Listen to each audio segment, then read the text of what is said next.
అలసట అంటే ఫెటీగ్ ఎప్పుడూ ఎందుకుంటుంది?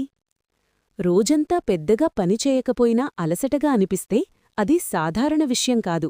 శరీరం ఏదో సమస్యను సిగ్నల్ ఇస్తోంది. సింపుల్గా ప్రధాన కారణాలు చూద్దాం. నిద్ర సరిపోకపోవడం. రోజుకు 7-8 గంటల మంచి నిద్ర అవసరం. లేటుగా మొబైల్ వాడటం, స్ట్రెస్ వల్ల డీప్ స్లీప్ తగ్గుతుంది. దీనివల్ల ఉదయం లేచినా అలసటగా ఉంటుంది. రక్తహీనత అంటే ఎనీమియా. శరీరంలో హీమోగ్లోబిన్ తగ్గితే ఆక్సిజన్ సరైనంగా చేరదు. ముఖ్య లక్షణాలు: బలహీనత, తల తిరగడం, శ్వాస త్వరగా రావడం. సరైన ఆహారం లేకపోవడం.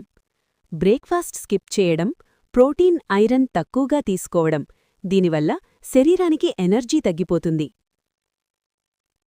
మానసిక ఒత్తిడి అంటే స్ట్రెస్ లేదా యాంగ్జైటీ. ఎక్కువగా ఆలోచించడం వల్ల మెదడు ఎప్పుడూ అలర్ట్లో ఉంటుంది. శరీరం త్వరగా అలసిపోతుంది. నీరు తక్కువగా తాగడం అంటే డీహైడ్రేషన్. రోజుకు 2-3 లీటర్లు నీరు తాగకపోతే తలనొప్పి, అలసట, కాన్సంట్రేషన్ తగ్గడం. థైరాయిడ్ సమస్య. హైపోథైరాయిడిజం ఉన్నప్పుడు ఎప్పుడూ అలసట, బరువు పెరగడం, చలిగా అనిపించడం. వ్యాయామం లేకపోవడం.